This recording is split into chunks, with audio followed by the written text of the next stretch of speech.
Hope आप बहुत अच्छे होंगे और अपनी पढ़ाई पूरी मन तन से कर रहे होंगे, है ना। तो आज हम इस वीडियो में क्लास 10th जो कि ऑफिशियल मॉडल पेपर है और इससे क्वेश्चन 100%, 110% इस टाइप का क्वेश्चन पूछा जाता है। तो आप लोग इस वीडियो को पूरी अच्छी तरह से देखें एंड यह समझिए कि देखिए 2026 का क्या है, ऑफिशियल मॉडल पेपर है। यदि आप यह पूरी अच्छी तरह से समझ लेते हैं तो इसी पैटर्न पे क्या होता है, क्वेश्चन पूछा जाता है। तो इसको थोड़ा सा फॉर्मेट हम सबसे पहले आपको बताते हैं। कुल आपके जो एग्ज़ाम होंगे उनके उसमें क्या होगा, 138 प्रश्न होंगे। ठीक है, आपको 138 प्रश्न टोटल प्रश्न होंगे। उसको में से आपको 50 गो होगा, 100 गो होगा MCQ क्वेश्चन। ठीक है, उसके में से आपको 50 गो बनाना होगा। ठीक है, और उसी प्रकार से आपको 2 मार्क्स वाला होगा 30 क्वेश्चन, उसको में से आपको बनाना होगा के क्वेश्चन, तो मात्र 15 क्वेश्चन। वैसा क्वेश्चन को आप लोग चूज करना है जो अच्छी तरह से आपको आता है। ठीक है, और जो लॉन्ग क्वेश्चन है वो 8 क्वेश्चन होगा, जिसमें से आपको 4 नंबर का बनाना होगा। टोटल 138 क्वेश्चन होगा। आपको इस प्रकार से आपको इस ओमर शीट को अच्छी तरह से सबसे पहले रंग लेना है। इस पूरी अच्छी तरह से क्या करना है, समझ लेना है, एक बार के लिए पढ़ लेना है। ठीक है, तो आइए टाइम को बर्बाद किए बगैर हम लोग खंड यानी कि सेक्शन ए में हम लोग क्या देखने वाले हैं, जो कि MCQ सबसे पहले आपको मिलेगा। आपको ओमर शीट मिलेगा, उसको मैं आपको रंगेगा। तो पहला क्वेश्चन कर रहा है, निम्नलिखित में से कौन अपरिमेय संख्या है। अपरिमेय संख्या आप लोग जानते होंगे, परिमेय संख्या और अपरिमेय संख्या किसको कहते हैं। तो आप लोग यदि आप पढ़ें तो आप समझिए, आप इसको में क्या करिएगा, आप लोग देखिएगा कि आप लोग कितना अभी तक हैं, वो भी आप इसको में चेक कर लीजिएगा कि आप लोग अभी कहाँ हैं, कहाँ एग्जिस्ट कर रहे हैं। तो आप लोग अच्छी तरह से समझिएगा।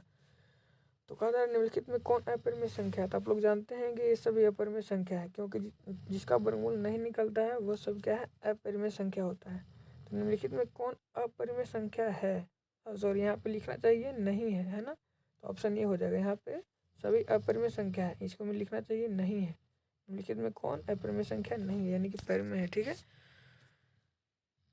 तो ऑप्शन नंबर ए इसका हो जाएगा करेक्ट। नेक्स्ट, आप लोग जानते होंगे कि दो अभाज्य संख्या का क्वेश्चन है दूसरा नंबर कि दो धनात्मक पूर्णांक के लिए लसा और मसा समान हो तो संख्या क्या हो। ऐसा अभाज्य संख्या आप लोग जानते होंगे, ऑप्शन नंबर बी करेक्ट हो जाएगा। ठीक है, आप लोग देखिएगा कितना हमको सही हो रहा है। ठीक है, क्वेश्चन नंबर 3 है, जो कि बहुत ही ऐसा क्वेश्चन पूछा जाता है। तो इसको कैसे हम लोग लिखेंगे और किसके रूप में लिखना है, P/Q के रूप में लिखना है। तो हमको सबसे पहले जितना पर रेकनिंग है उतना तो 9 लिखेंगे नीचे। तो देखिए 2 4 पे रेकनिंग है, नीचे 100% 4 गुना होगा। उसके बाद कुछ नहीं ऊपर है तो ऊपर 1 रहेगा। ऑप्शन नंबर ए मेरा क्या हो जाएगा, करेक्ट हो जाएगा। नेक्स्ट, तो आप लोग देखिए कितना आप लोग को सही हो रहा है। सही यदि हो रहा है, ये सब क्वेश्चन यदि आपके से बन रहा है तो आप लोग सोचिए आप लोग 100% क्या है, पक्का है आप लोग का अच्छा मार्क्स आने वाला है। ठीक है, तो आप लोग अच्छे से देख लीजिए। कहा जा रहा है क्वेश्चन 4, किसी पूर्णांक m के लिए विषम पूर्णांक किस रूप का होता है। आप लोग जानते होंगे कि विषम पूर्णांक जितना भी है वह किस रूप का होता है। तो आप लोग देखिए m है, m कुछ भी हो सकता है। m की जगह आप 1 रख सकते हैं, 2 रख सकते हैं, तो ये तो कभी होगा नहीं।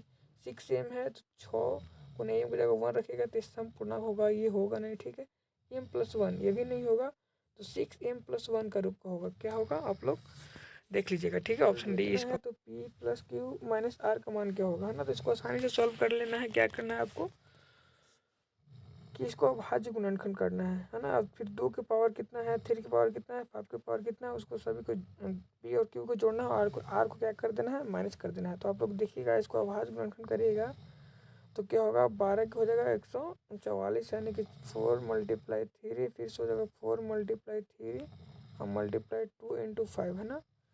अब देखिएगा कि 2 के पावर 2 यहाँ पे हो गया, 2 के पावर 2 यहाँ पे हो गया, यानी कि 2 तो 4 और 1 5, यानी 2 के पावर 5 हो जाएगा, है ना। मल्टीप्लाई 3 और एक यहाँ पे हो जाएगा, 3 के पावर 2 हो जाएगा, मल्टीप्लाई 5 के पावर 1 हो जाएगा। ठीक है, तो P/Q को जोड़ना कर रहा है, यानी 5 2 7, और फिर R को कर रहा है घटाना, यानी कि 1 को घटा दो, यानी कि ऑप्शन नंबर ए मेरा करेक्ट हो जाएगा। हाँ, है ना। आप लोग ये क्वेश्चन सॉल्व कर रहे हैं तो आप लोग समझिए कि आप लोग 100% ठीक हैं और अच्छे रास्ते पे चल रहे हैं। ठीक है, तो नेक्स्ट हमको पूछा जा रहा है निम्नलिखित में कौन किसका दशमलव प्रसार शांत होगा। किसका दशमलव प्रसार शांत होगा, जिसका मतलब कि जो हर है 2 के पावर m मल्टीप्लाई 5 के पावर n के रूप में होगा, उसका दशमलव प्रसार क्या होता है, तो शांत होता है। तो आप लोग इसको देखिएगा कि इसी रूप का है, तो यह मेरा क्या हो जाएगा, 100% सही आंसर हो जाएगा। ठीक है, किसका दशमलव प्रसार शांत होगा, 100 फिर देखिए 100 के यदि हम अभाज्य गुणनखंड करें, इसको से 2 से लगाइएगा तो मेरा 200, फिर 2 से लगाइएगा तो मेरा हो जाएगा 100, फिर 2 से लगाइएगा तो मेरा क्या हो जाएगा और 50, फिर 5 से लगेगा, 2 5 के रूप में है। ठीक है, किसका दशमलव प्रसार शांत होगा, है ना। इसको देखिएगा यदि तो 625 है, इसमें भी 2 मौजूद नहीं है, इसमें इसका भी हो सकता है और इसका भी हो सकता है। 250 है तो हो जाएगा मेरा जाके 25, इसका भी हो सकता है। अच्छा, किसका दशमलव प्रसार शांत हम खोज रहे, अशांत होगा, तो अशांत क्या होगा, ऑप्शन नंबर सी। ठीक है, तो आप लोग देखिए क्या पूछ रहा है, हम यहाँ पे क्या खोज रहे थे कि किसका दशमलव प्रसार शांत होगा, तो इसका होगा शांत, इसका भी होगा शांत, इसका भी होगा शांत, लेकिन इसका क्या हो जाएगा अशांत पूछ रहा है, तो ऑप्शन नंबर सी मेरा क्या हो जाएगा करेक्ट हो जाएगा। नेक्स्ट अच्छा क्वेश्चन है 10 नंबर क्वेश्चन, जो कि बहुत ही इंपॉर्टेंट क्वेश्चन है, ऐसा क्वेश्चन पूछा जाता है। ठीक है, तो कहा जा रहा है यदि n एक प्राकृतिक संख्या है तो इसका यह सदैव विभाज्य होगा। किससे सदैव विभाज्य होगा, तो देखिएगा इसको में से हम क्या कर सकते हैं, सदैव विभाज्य हमको करना, और n एक प्राकृतिक संख्या है ना, तो यहाँ पे हम देखिएगा यहाँ पे 9 के पावर 2m यहाँ पे सम संख्या है ना, ये 2m किसका रूप का होता है, सम संख्या के रूप का होता है। 9 के पावर इवन हो जाएगा, -4 के पावर भी क्या हो जाएगा इवन हो जाएगा। तब जब a के पावर कोई इवन है माइनस b के पावर कोई इवन है तो यह डिवाइड होता है a प्लस b से डिवाइड हो सकता है और a माइनस b से भी, यानी कि 9 4 13 से डिवाइड होगा और 9 में 4 जाएगा तो 5 से डिवाइड होगा। ये अच्छा क्वेश्चन है, ये तो कंपटीशन में ऐसा पूछा जाता है। ऑप्शन सी मेरा करेक्ट हो जाएगा, है ना, इस क्वेश्चन का।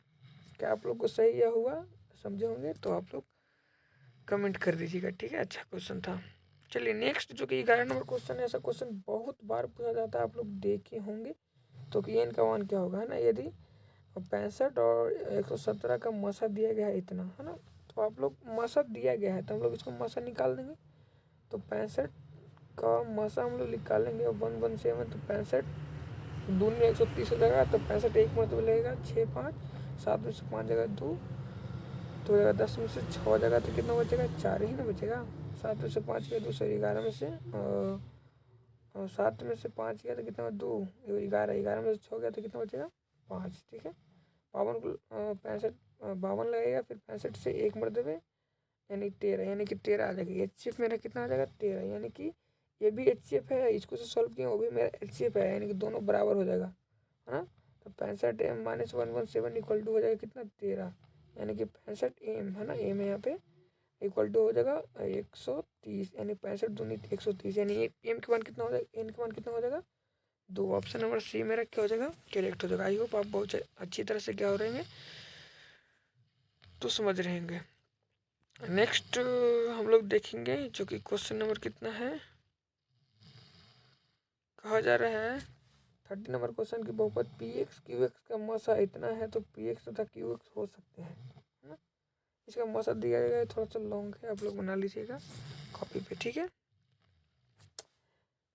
तो नेक्स्ट हम लोग देखेंगे 14 नंबर क्वेश्चन, निम्नलिखित में से कौन बीजीय व्यंजक का बहुपद पहचानने आपको आता होगा कि रूट के अंदर यदि कोई फंक्शन है या फिर माइनस में है तो सभी बहुपद नहीं होता है, या फिर पी वाई क्यू के रूप में तो भी बहुपद नहीं होता है। तो आप लोग देखिएगा कौन बहुपद नहीं है। ऑप्शन हमको सीधा लग रहा है कि यह फंक्शन जो है बाई वह किस में है, रूट के अंदर है, तो 100% नहीं होगा। नेक्स्ट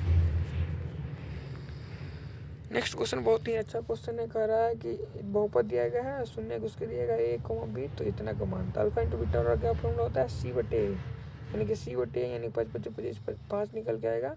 अल्फा इंटू बीटा और होता है -b/a, यानी a ऊपर चल जाएगा, यानी कि a का मान हो जाएगा 5 -b/a और b का मान हो जाएगा -1, यानी कि -5 25 25। ऑप्शन नंबर ए मेरा क्या हो जाएगा करेक्ट हो जाएगा। नेक्स्ट 16 नंबर क्वेश्चन कहा जा रहा है यदि बहुपद px का 105 है तो निम्नलिखित में px का एक गुणनखंड होगा x - 5। Option number A correct हो जाएगा। नेक्स्ट नंबर क्वेश्चन कहा जा रहा है कि अच्छा क्वेश्चन है 70 नंबर क्वेश्चन कि यदि बहुपद इतना के शून्य के a, b है तो इतना का मान क्या होगा, तो अल्फा स्क्वायर प्लस बीटा का स्क्वायर के फार्मूला लगा लीजिएगा, अल्फा प्लस बीटा के होल स्क्वायर, है ना, -2 अल्फा इंटू बीटा, है ना, फिर अल्फा इंटू बीटा प्लस में तो ये कैंसिल हो जाएगा अल्फा प्लस बीटा का फॉर्मूला होता है -b/a यानी कि -7/a। तो -7 हो जाएगा 2 का होल स्क्वायर यानी कि 7×7 = 49 बटे 2×2 = 4 है ना। और क्या था